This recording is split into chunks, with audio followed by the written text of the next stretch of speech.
Well, good morning, ladies and gentlemen. I'm Tom Kibasi. I'm the UK Director of IPPR.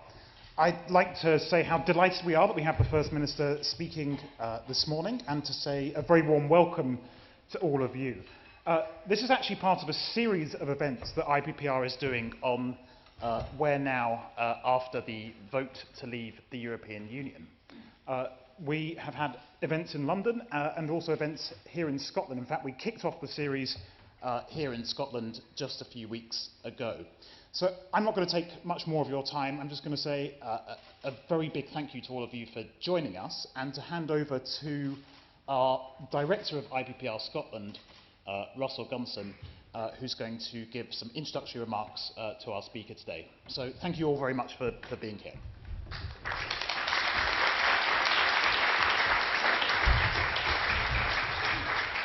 Thank you, Tom, for that introduction. The last few weeks have been unprecedented, I'm sure we'll all agree, in their importance and their flux.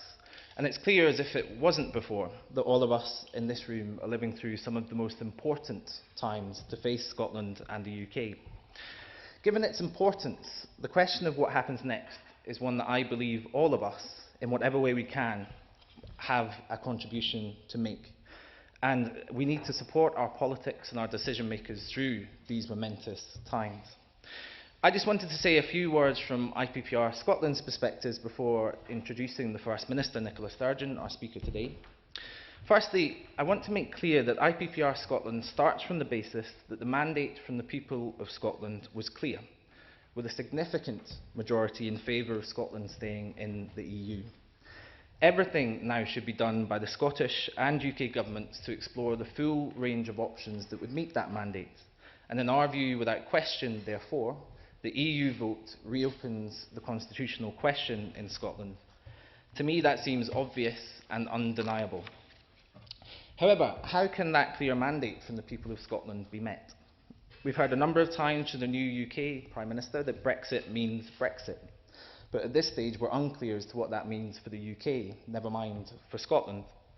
And equally in Scotland, there are many who believe just as forcefully that a Remain means a Remain.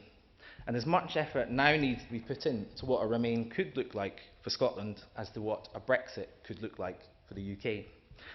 What is possible and what is desirable from a progressive point of view will require urgent work and research, and IPPR is well placed, if not best placed, to take on this challenge and support this crucial debate. I should say, of course, that IPPR Scotland has no position on independence. We're neutral. We're a progressive, cross-party think tank, and will guard that status jealously now and into the future. We weren't around at the time of the 2014 referendum, but clearly, independence for Scotland may be one way to meet the multiple mandates offered up by the EU vote. We stand ready to support any debate on Scotland's future, whether that leads to Scotland in or out of the UK, or in or out of the EU.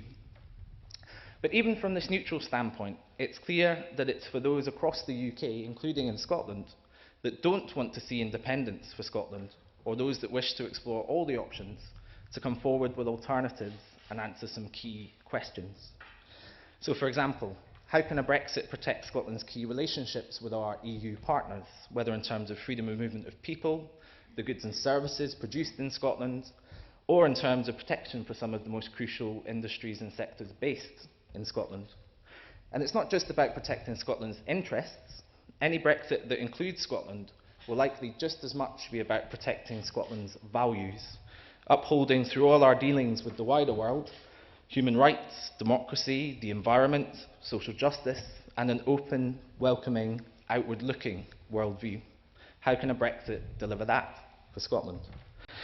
And of course, underneath all of this is the question of how the UK would need to change to accommodate this type of tailored Brexit, with a stronger role for Scotland and potentially Northern Ireland and other parts of the UK on the world stage. Just answering one of these questions would be a huge challenge. However, to answer all of these in the time we have before any Brexit, we'll need a passion and a dedication to getting this right, not just in Scotland, but across the UK too, and not just from the Scottish Government, but from the UK Government too. And we will see whether this is forthcoming. But let me be clear from our point of view, if it is not, then Scotland's options will narrow significantly. The future of Europe is so very clearly the overriding question facing Scotland, the UK and Europe just now. And it's why IPPR has moved so quickly to bring together a UK-wide series of events on the future of our relationship with Europe. And given Scotland's importance to this debate, it's no coincidence that we're here for the second time to hear from NICOLA Sturgeon on the future of Scotland and Europe. If Scotland has been at the epicentre of some of the most interesting and challenging times in recent years, then it is without question that NICOLA Sturgeon has been at the centre of that political life throughout. Following one of the most successful and smooth leadership transitions in modern political history, unprecedented in the UK at least, and the SNP's huge successes in the 2015 Westminster elections and May's Scottish Parliament elections, Nicola has been a politician at the very top of her game on both the Scottish and UK stage. A rare exception at a time when trust, respect and faith in politicians is a vanishingly rare commodity. This is perhaps displayed never more so than in the principled, dignified and above all statesperson-like response in the hours and days following the EU referendum itself. So we're delighted to have you all here today to hear what I'm sure will be a fascinating insight into the future of Scotland and Europe, and it's now my great pleasure to welcome NICOLA Sturgeon, the First Minister of Scotland.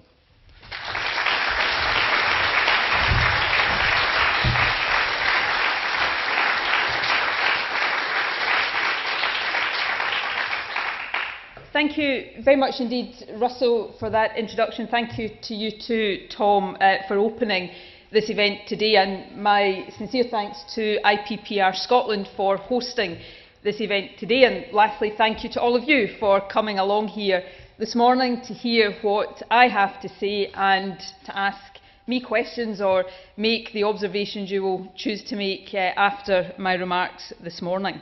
It is a real pleasure for me to be here at this forum today to speak about Scotland's place in Europe. We are now, of course, exactly 1 month on from the EU referendum. It seems in some ways no time at all, and in other ways a lifetime, and I'm sure many of you feel exactly the same way. Today I want to reflect on the result, on how I felt and what some of the lessons might be. I'll try to give you an insight into my own thoughts and feelings and how that thinking developed in the early hours of the 24th of June and in the days since. I'll then consider where we are now and what lies ahead, and I'll root this firmly in Scotland's interests and indeed our values. What are our interests? Why do they matter? And how will we seek to protect them in a way that, as far as possible, unites us? I also hope to demonstrate that the question of Scotland's place in the EU, just like that of Scotland's place in the UK, is not some constitutional abstraction or distraction. It is fundamentally about how we best equip ourselves to deal with the complex, interdependent challenges facing governments, businesses and individuals in the 21st century. It is about jobs and the economy, it's about living standards, fairness and equality, and it's about our place in and our contribution to the world. It matters for and to all of us, and as we navigate our way through the difficult weeks, months and indeed years that lie ahead of us, that is what I think we must all bear in mind. Firstly though, let me take you back to the result. Back to the morning of Friday the 24th of June. Every generation has its "do you remember where you were when" moments. I suspect this is going to be one of ours. We'll all remember for a very, very long time exactly where we were and indeed how we felt when we heard the result of the EU referendum. Some of you will have woken up to the news, having gone to bed a few hours earlier, assured that the polls, the bookies and the markets were all pointing firmly in the direction of a Remain vote. Others, like me, will have watched events unfold right through the night, and many again like me will have experienced that horrible sinking feeling as the early results started to come in. I told the Scottish Parliament a few days later that I was disappointed and concerned by the result.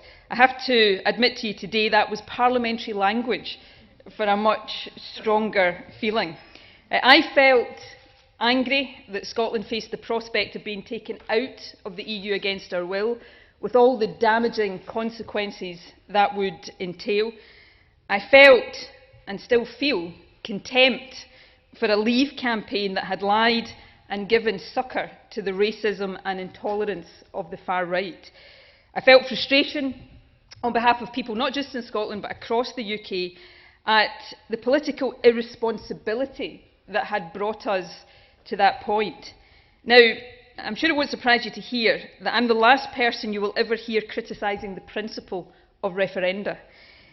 But, and this is, I think, an important point, proposing a referendum when you believe in the constitutional change that it offers is one thing. Proposing, as David Cameron did, a referendum even though he opposed the change on offer is quite another thing. And to do so, not because of any public appetite, but simply to appease UKIP and the Eurosceptic voices in the Tory party, was even worse. That was, in my view, reckless. Now, I also, in the early hours of the 24th of June, felt my share of the responsibility as a senior politician on the Remain side for the collective failure to convince a clear majority across the UK of the case for staying part of the EU, imperfect though it may be. So these were all the feelings I was experiencing in the early hours of the 24th of June. All of these feelings were, of course, tempered by a sense of pride in Scotland and in how Scotland had voted. More than 60% of those who had voted, and a majority in every single one of our 32 local authority areas, had said clearly that they wanted Scotland to stay in the EU. So as I started at around about 4 o'clock that morning to write the statement that I would later deliver in Bute House, there were several thoughts crystallising in my mind. Firstly, it seemed abundantly clear to me that people, even many people who had voted Leave, were going to wake up feeling very anxious and very uncertain.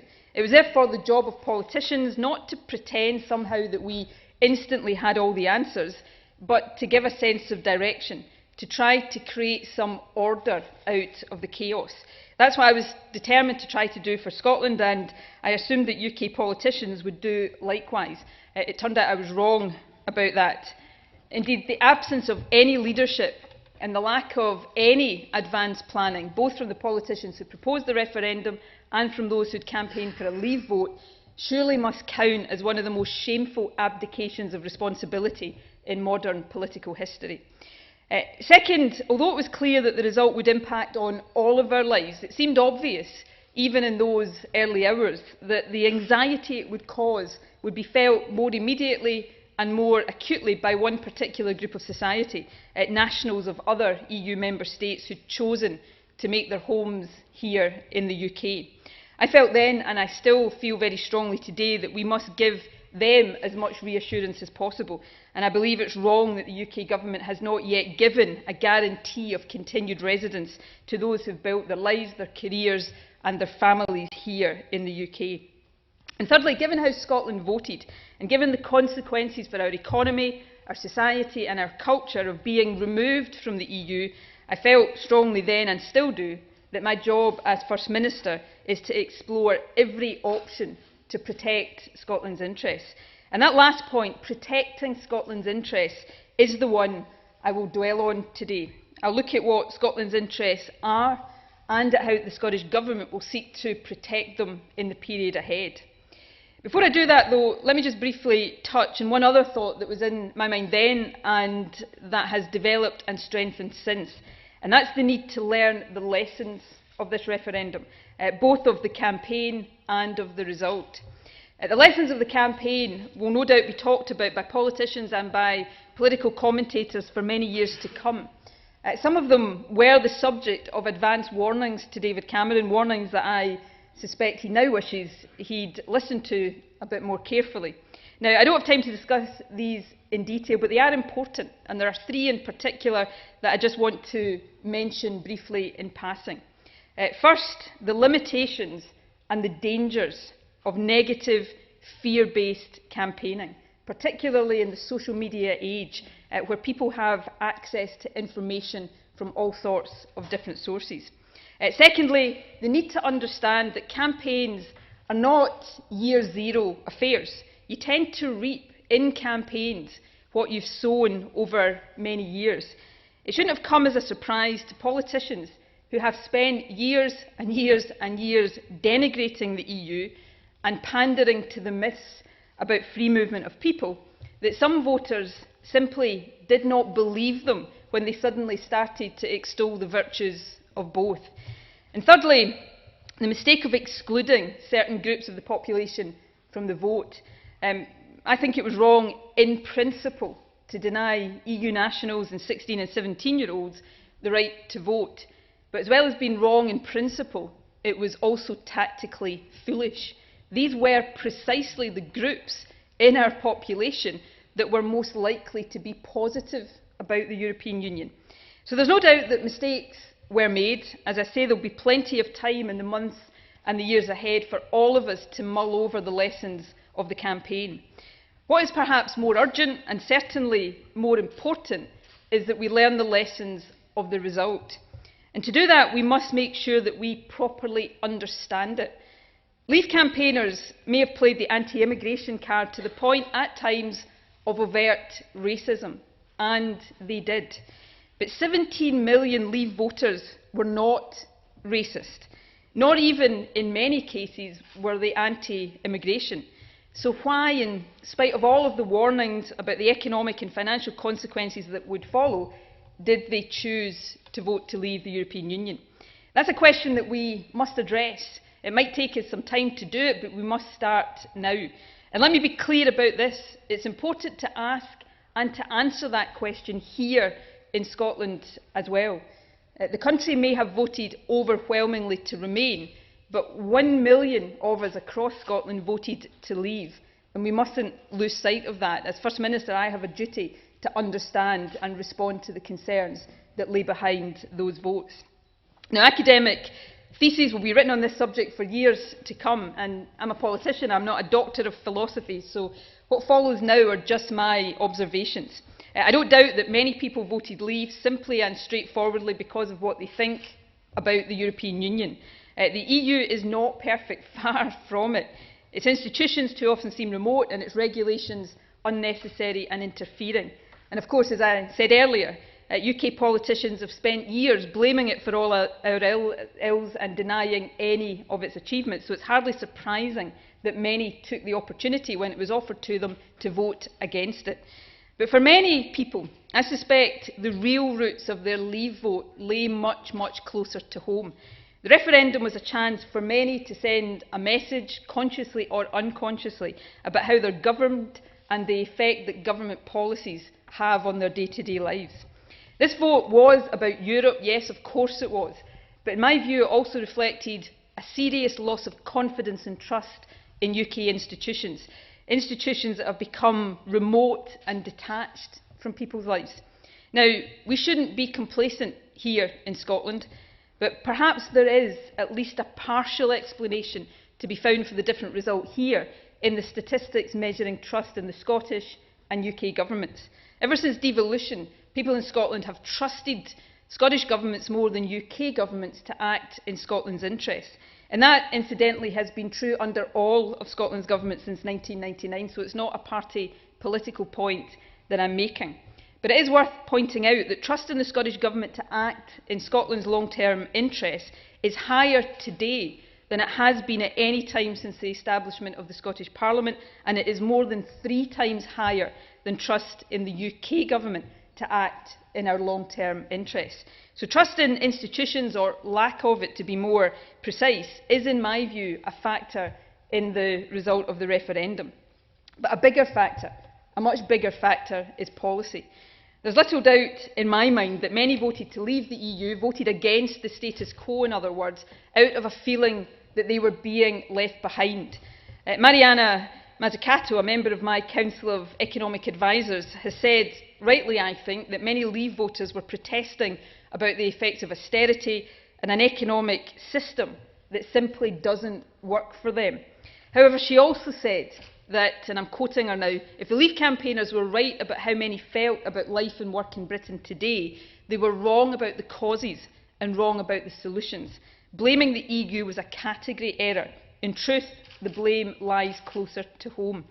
And that, I think, is the hard truth. Much of the blame for what happened on the 23rd of June lies with the UK government's ideological obsession with austerity, with its decision to make ordinary people pay the price of a financial crash that they didn't cause, and also with its cynical collusion in the myth that cuts in public service pressures are the fault of migrants rather than a direct result of deliberate government economic policy. So this referendum result, if the right lessons are being learned, must put tackling inequality and democratic renewal at the very top of the political agenda.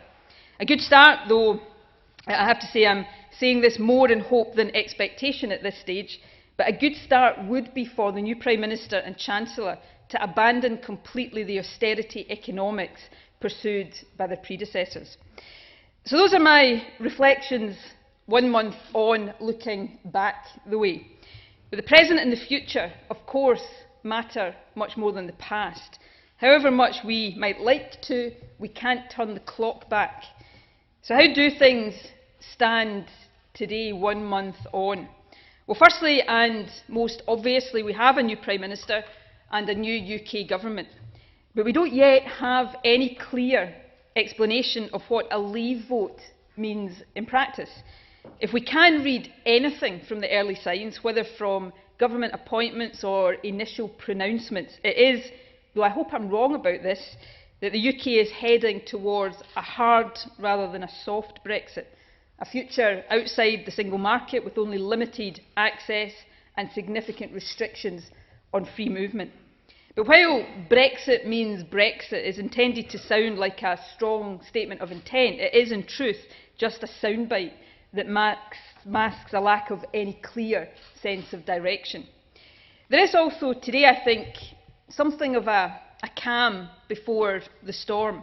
The initial shock that everybody felt in the days after the result might have worn off, but we don't have to look far at all for warning signs of what is to come. Last week, the IMF cut its growth forecast for the UK by almost half, and on Friday, the Purchasing Managers Survey, in recent years a very strong indicator of GDP growth or indeed GDP contraction, plunged heavily into negative territory. And these are just two of the plethora of warnings that we've had in recent days about what lies ahead economically. Now, at a time when we were already dealing with real fragility in our economy as a result of global trends, and here at home the impact of the oil price, this is very, very bad news indeed. It will impact on jobs, investment, living standards, indeed on public services and public spending. Will a UK government facing shrinking tax revenues be willing even to protect the funding that currently comes from the EU, let alone deliver the increased NHS spending that the Leave campaign so dishonestly promised? I think that at the very least is an open question. Of course, the impacts will not just be economic. Already there is evidence, initially anecdotal evidence, but becoming firmer with every day that passes, of UK and Scottish universities being shut out of research partnerships. So it's against this backdrop that I am so determined to do everything I can to protect Scotland's interests. And let me turn now to what those interests are and why they really matter. One of the important points I want to make today is this one. Protecting our place in and our relationship with the EU is not just some article of faith. It is about our vital interests. It really matters to the lives of people right across our country. Now, firstly, of course, there is our democratic interest. To put it simply, we didn't vote to leave in Scotland. We voted to remain. And to be told that we have to leave regardless would be tantamount to being told that our voice as a nation doesn't matter. Of course, some will say that we also voted to stay in the UK, so we must accept the UK-wide verdict.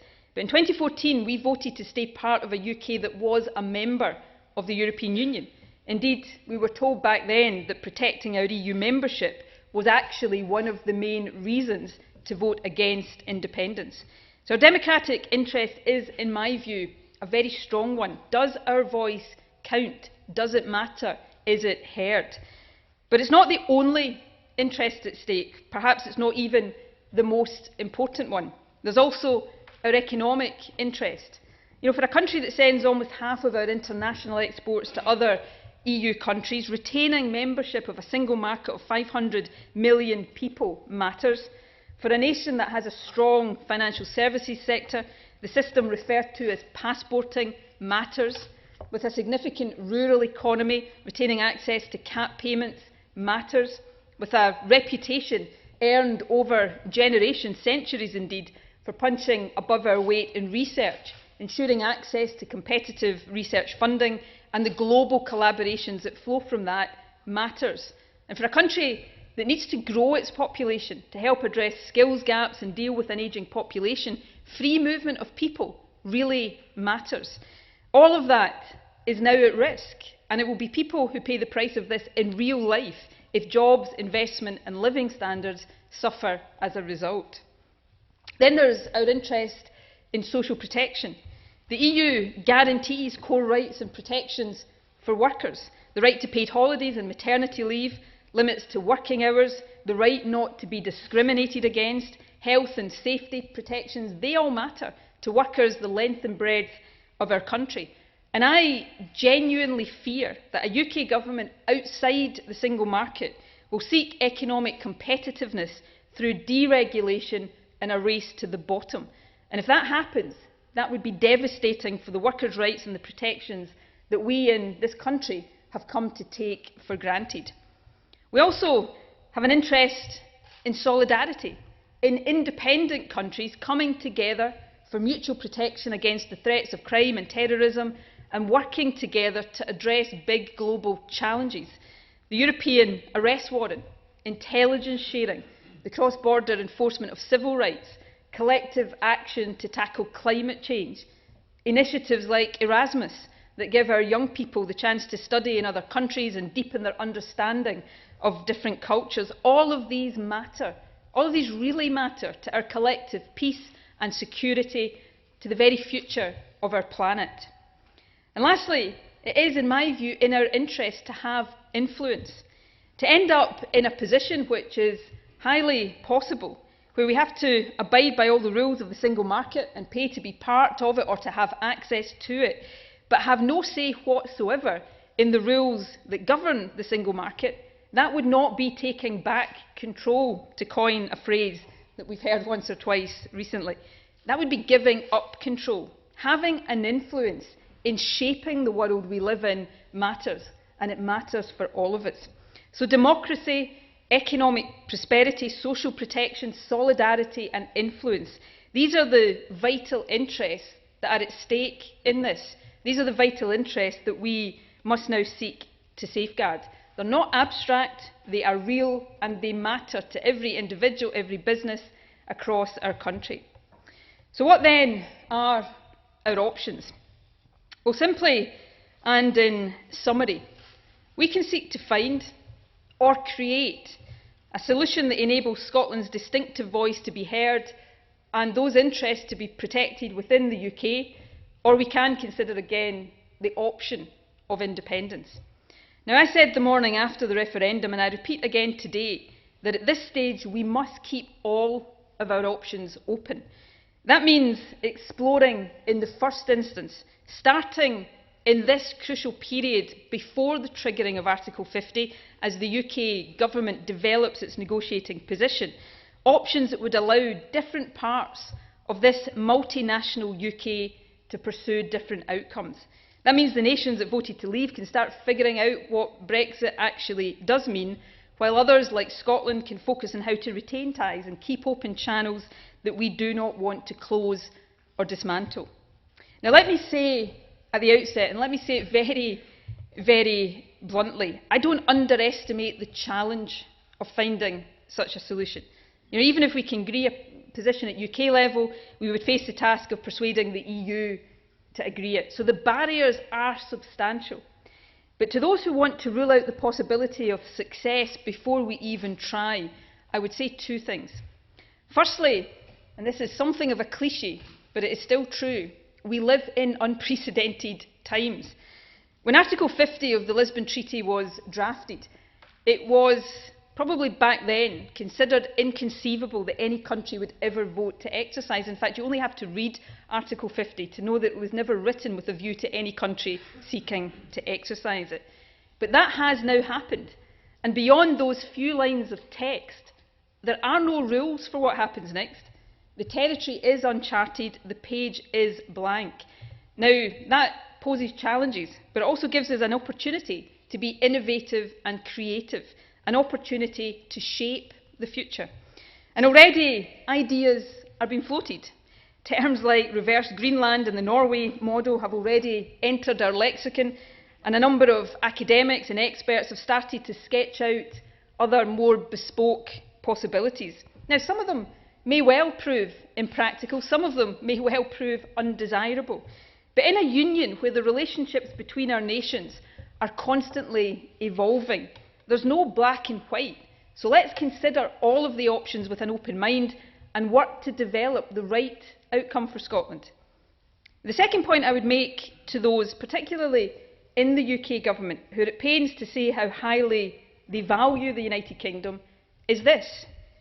Now is the time to do more than just assert, against some considerable evidence to the contrary, that the Union works for Scotland. It's surely now time to find ways to demonstrate that Scotland's voice can be heard, that our wishes can be accommodated and our interests protected within the UK. It seems to me that the UK government now has a responsibility, indeed it has a vested interest to do so. For our part, the Scottish Government has already started work, advised by the Standing Council of Experts that I appointed in the days following the referendum, to develop such options. I welcome very much the Prime Minister's commitment in Edinburgh just over a week ago that different options that we bring forward will be considered and that Article 50 will not be triggered until there is agreement on an overall UK position. My government is now working with the UK government to establish exactly what these commitments mean in practice. We need now to set out in detail the manner in which the Scottish Government will be involved in the development of the UK position ahead of Article 50 being invoked, and the mechanism for ensuring meaningful assessment of the options that we bring forward. And we must also be clear what our involvement and that of the other UK administrations and parliaments will be in the political decision to invoke Article 50, not just in the evidence gathering and consultation to inform that decision, but in the actual decision itself. And I know other administrations are equally anxious about that. Indeed, at the British Irish Council meeting in Cardiff on Friday, Carwyn Jones, the First Minister of Wales, put forward a suggestion about the involvement of all 4 parliaments across the UK being involved in that. So these are this is the work we are doing to turn the commitments that have been given into practical reality. I hope very much to be able to update the Scottish Parliament on the progress of these discussions and the implications of them for the organisation of the Scottish Government's work over the course of the summer. And as we do all of this, we'll also continue our engagement with Europe, with the institutions and with other member states to build understanding and support for Scotland's position. And I have to say that the response we've had so far has been warm and it's been welcoming. I think there's many across Europe who see that it would also be in Europe's interest to allow those who don't want to sever their ties with Europe to find a way of not doing so. All of this, of course, brings me inevitably to the question of independence. Now, I'm not expecting to grab any headlines tomorrow morning with the statement I'm about to make. I'm a lifelong nationalist. But I also said in the immediate aftermath of the EU referendum that in seeking to chart a way forward for Scotland, independence wasn't my starting point. And that remains the case. Protecting Scotland's interests is my starting point, and I'm determined to explore all options to do that. But I'm equally clear about this. If we find that our interests can't be protected in a UK context, independence must be one of those options, and Scotland must have the right to consider that option. And that's why we will take the preparatory steps to ensure that it's an option open to the Scottish Parliament if the Scottish Parliament considers it necessary. Now, I don't pretend that the option of independence would be straightforward. It would bring its own challenges as well, I think, as many opportunities. But consider this. The UK that we voted to stay part of in 2014, a UK within the EU, is fundamentally changing. The outlook for the UK is uncertainty, upheaval and unpredictability. In these circumstances, it may well be that the option that offers us the greatest certainty, stability and the maximum control over our own destiny is that of independence. So, ladies and gentlemen, these are my brief reflections on the past month and my thoughts at this stage on the way forward for Scotland. Now, just as the past few weeks have been the most tumultuous in my memory, so too will the period ahead be difficult and uncertain. And standing here today, I don't claim to have a clear line of sight to the future, nor do I have all the answers to the many questions that we face. But what I do know is this: Scotland didn't choose to be in this situation. I also know that our vital interests are at stake with potential consequences that will affect all of us. So as your First Minister, I have a duty to do all I can to protect those interests and to do so as far as I can in a way that unites us as a country. That's what I'm determined to do as we seek to chart the best way forward together. Thank you very much for listening. I look forward now to answering your questions.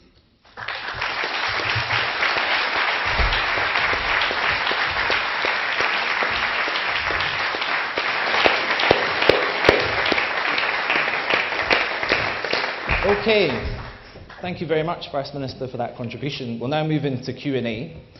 So hands up, please. There's some roving mics, so I'd appreciate it if you could wait until the mic comes, and also explain who you are and where you're from. So, questions, please. I think we'll come down the front here first. We'll take questions in threes as well. Mark Majewski-Anderson from Glasgow Caledonian University, Director of the Europe Office. Nicola, I wanted to ask you about, you mentioned the anecdotal evidence of the problems with research funding and Erasmus as well. It would help a great deal if there was certainty over the continuation of the fund that's in place at the moment. It would be fantastic if you could persuade the Commission to confirm that in the British government, because that would immediately resolve the doubts that are existing. Thank you. Okay, hands up for another one or two. Okay, just next. Hi, I'm Neve Webster. I work for an organisation called the Democratic Society. I'm wondering, you talked about if we've learned the right lessons. The referendum result puts the democratic renewal at the top of the agenda. I'm just wondering if you could tell us a bit more about that. Thank you. Okay, and lastly for a third question. Great. Ryan McQuigg from Oxfam, Scotland. First Minister said recently that she couldn't find strong enough words to talk about how wrong tax avoidance was. I was just wondering, with the EU referendum vote, how that's going to play out at EU level for tax transparency, cooperation, and also at a domestic level. Is the First Minister angry and embarrassed that Scotland has sort of aided these tax deals via the Scottish limited partnership loophole, and what will the Scottish Government do to get the UK Government to close that loophole? Okay, three questions. We'll try to stick to Scotland and Europe, but I'm happy to go where they take me within reason. Mark, your question is a really important one. We're pressing the UK Government just now to give as much certainty on as many issues as possible. We've done that since day one on EU nationals. We're doing likewise on research funding, on Erasmus, on funding streams like CAP and structural funds. We're not having huge success at the moment in getting to those positions of certainty. We may see statements in the days ahead. Obviously, around research, and the same is true of other funding, in theory that remains in place as long as we are still in the EU, and it's important that we give statements to that effect to give as much reassurance as we can. And certainly with CAP and structural funding, that's true, and those are not competitive funds in the same way that research funding is. I think one of the issues we're hearing about in terms of research is, notwithstanding what the position in theory is, the unconscious or semi-conscious factors behind decisions are already kicking in. So UK researchers are being asked to step aside from leadership positions in collaborations, and perhaps decisions are already starting to be taken that carve the UK institutions out of these things. That's deeply worrying. We're working with the universities to try to give reassurance to the extent that we can, and will continue to do that. But your general point that as much guarantees and as much certainty on as many issues as possible is what we will continue to press both the UK Government and the European Commission to do. But in the current circumstances, with so much uncertainty around even where the UK is trying to end up, I don't want to underestimate the difficulties we'll face in trying to do that. Second question, sorry, I didn't catch your name. Thank you. Lessons for, I think democratic renewal is one of those lessons. I said I thought trust and a sense of detachment from institutions was a factor in the result. I think we've got lessons in Scotland. We're already seeking to take forward an agenda of community empowerment and devolving decision making to local communities through our community empowerment legislation and some of the work we are now taking forward. I think that becomes all the more important. But without sounding complacent at all about Scotland, I think there's a big job of work to be done here. I do think there are more fundamental problems in other parts of the UK in terms of that distance and complete detachment between voters and the UK Westminster Parliament. And I think in many ways Westminster has had this coming for a long time, and it is now time to seriously address that. What the prospects of that are, I definitely don't want to go off in the tangent I'm about to risk going down. The prospects of that happening with the chaos in the Labour Party and all the rest of it just now, I wouldn't want to speculate about, but that is vitally important. So in Scotland we'll continue to try to take forward that work in the direction that we've already set out. And Ryan, in terms of the prospects for work around tax avoidance and transparency, I don't think the Brexit vote helps that in any way. What we want to see is countries working together to take away, as far as possible, the loopholes that often open up in different tax arrangements between different countries. I also, to amplify a point I made in my speech, one of the things that does really worry me right now is a UK outside the single market, with all of the competitive disadvantages that's going to deliver to UK business, will seek to compensate for that through deregulation and a sort of race to the bottom agenda. And I think that equally would open up, rather than close down, opportunities for tax avoidance and tax evasion. In terms of Scotland, I don't want to see us having loopholes in place that allow people to exploit in the way that we have seen. Where we have tax responsibilities in the Scottish Parliament, we're obviously taking on some more of those just now.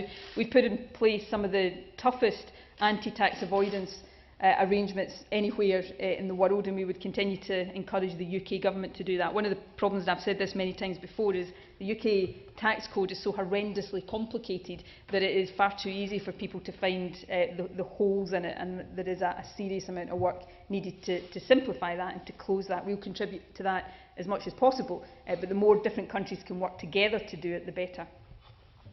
Great. Okay, hands up for another round of questions. I'm going to go to general public to begin with. So if we can have those two in the middle row there. Yes, perfect.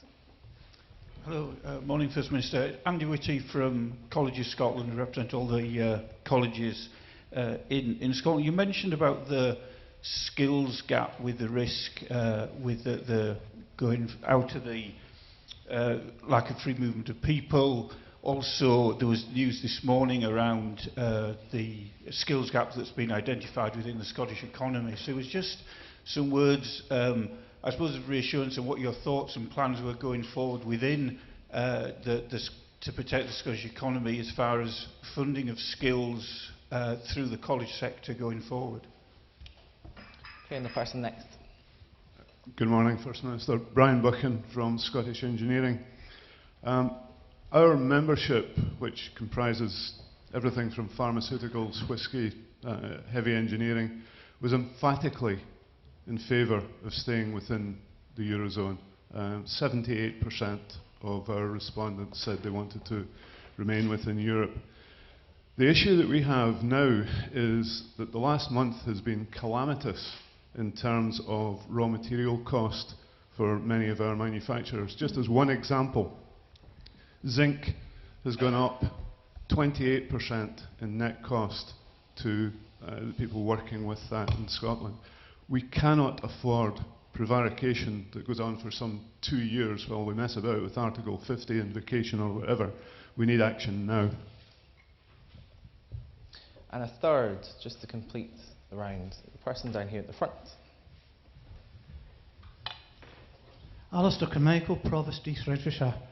Would the First Minister agree with me that it would be advantageous for the City of London if Scotland was able to remain in Europe, insofar as even the cartoon in the FT on Saturday indicated a sports car heading to Scotland with money following it?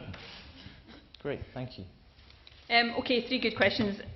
Andy, we've got skills gaps, as you know, in certain sectors, and it's first and foremost our responsibility working within Scotland, within our own population that is already here, to deal with those skills gaps, and we're investing heavily in our colleges sector and working with Skills Development Scotland to do that, particularly to focus on key sectors where there is a skills gap, digital skills being an obvious example, where we've also set up the academy in collaboration with industry. One of the big things I think we need to do to help deal with the skills gap, won't solve it completely, but it will help, is in those careers where girls and women are hugely underrepresented, is to get more of them to see those careers as attractive. So there's a lot of work we have to do regardless of the issue around freedom of movement.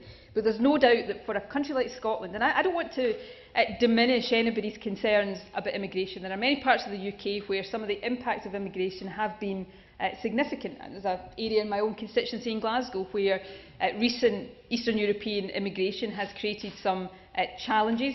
Incidentally, according to the ballot box sampling we did, that part of Glasgow voted heavily to stay within the European Union, which has got a message of its own. So I don't want to suggest that people's concerns about immigration are not valid or they don't need to be addressed. But Scotland is a country that has an imperative to grow our population. I mean, think back to the 2014 independence referendum. One of the things that was often thrown at the Yes campaign was that our population was projected to grow much more slowly than the population across the rest of the UK. So we couldn't, you know, it was wrong, but this was the case that was made. We couldn't therefore cope with the burden of an ageing population. We've got a real need to grow our working age population. So to be in that position at the same time as free movement is being potentially choked off will exacerbate some of the challenges we've got in Scotland. Now, I don't think politicians have made that case strongly enough. I would say, in defence of my own party, we have tried to make that pro-migration case, but I think all politicians, instead of pandering to some of the myths about migration, have to make that case strongly. But it is one of the key interests of Scotland that is on the line at the moment, and it worries me greatly. Brian, you raise a point there that I think is a point that needs to be underlined in terms of, you know, we hear a lot just now, and it's not that there's no truth in this, but it is oversimplifying. We hear a lot about the weaker pound is good for exporters. Well, many of our exporters rely on imported raw materials at the point you're making. So actually, that's not been the advantage. At best, it's balancing out. At worst, it will be making life more difficult for them. So some of these simplistic, you know, attempts to put silver linings on clouds do, I think, anger people when they know that the reality is very different.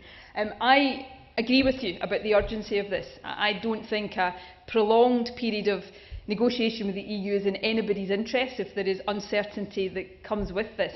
But I think as a result of where we are, that is an inevitability, that there's going to be a prolonged period of discussion and negotiation that will have, as part of that, a lot of uncertainty. So my job, and I can't wave a magic wand over this, but my job, as far as I can, is to try to bring, in a Scottish context, as much certainty about the direction of travel as possible, but also up our efforts even more to work with business in Scotland to try to deal with some of the challenges they're facing. Before the Brexit vote, just after the Scottish election, had appointed a new economy Cabinet Secretary, and I've tasked Keith Brown with intensive engagement with business so that we can look at our own policy levers to see what more we can help businesses with in this particular circumstances. So that's my commitment, that very close relationship. I can't take away all of the certainty. I can try as much as possible to help us manage our way through it, and in a Scottish context, give as much of that as possible. And Alistair, I love sports cars with bootfuls of money to be heading to Scotland. Look, the City of London is important to Scotland given the importance of our financial services sector, and so it's in our interest to have a strong City of London, and it's in our interest to have a strong financial services sector here working very closely with that. So in a sense those dual but interrelated interests are at risk. I was down speaking last week to a group of city voices talking about some of the challenges. Now, one of the great uncertainties is what the negotiations is going to mean for financial services. The passporting arrangements that I refer to are hugely important. But in all of this, as we go along, my job now and in any arrangements and any circumstances that lie ahead is to make it very clear that Scotland is open for business and we're an attractive place to do business.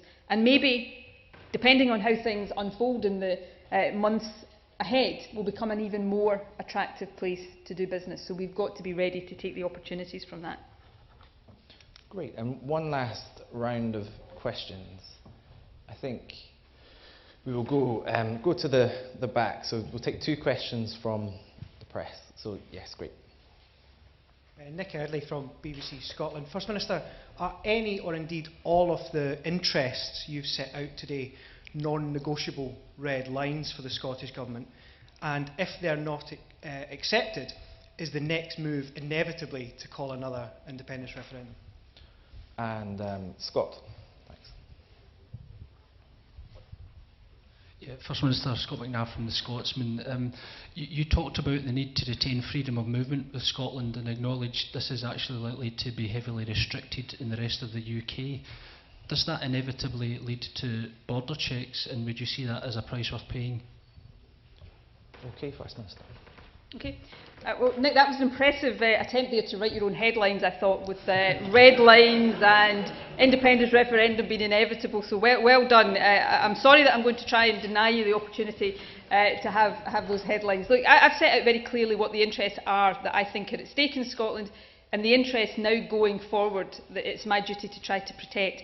I think I've set out very clearly that all options are on the table. As I said earlier on, I've spent my whole adult life making the case for independence, but I am open to seeing if we can find a way of protecting Scotland's interests within the UK. But if we can't do that, then of course Scotland has to have the option of considering independence. I think I said this actually the morning after the referendum. That's a statement of the obvious. I think Russell actually said something similar in his opening remarks. So all of these options have to be on the table. But my guiding principle will be what's in Scotland's best interests as we go through what will be an uncertain period ahead with no doubt lots of twists and turns. And what I've tried to do today is set out some of the benchmarks that will guide those decisions as we go forward. Scott, I don't want to see a border or border checks between Scotland and the rest of the UK. And interestingly, as I understand it, Theresa May is in Northern Ireland today, reassuring people in the north and the south of Ireland there'll be no border checks between North and Northern Ireland and the Republic. So, you know, if there is a way that can be found in the Irish context to avoid that, and we'll see what those ways turn out to be, then clearly, by definition, there would be ways to avoid that in a Scottish context as well. You know, I know there's lots of people want to frame, not you, Scott, but lots of other people who want to frame this as, you know, Scotland choosing to protect our interests and give effect to our voice means, you know, borders and choices between one single market or another. You know, we haven't asked to be in this position. We're in this position, so we've got to find the best way forward for Scotland. I want to continue the strong trading relationship we have with the rest of the UK and free movement with the rest of the UK, but I don't want to have to give up those benefits that we have with the wider single market of the EU. So my job is to try to navigate our way through this that gives the best possible outcome for Scotland and protect as far as we can our relationships within the British Isles and the rest of Europe. And as I say, I think much of what might happen and be discussed and hopefully be resolved in the Irish context will have lots of potential read across into Scotland as well. That's great. Well, all that is left for me to do is to thank you ever so much for coming. I'm sure you'd agree with me that that's been a fascinating contribution from the First Minister today on the future of Scotland and Europe. And it's been a great privilege for IPPR and IPPR Scotland to have you all here and to hear from the First Minister. So thank you very much. Thank you very much. That was great. Thank you so much for doing that.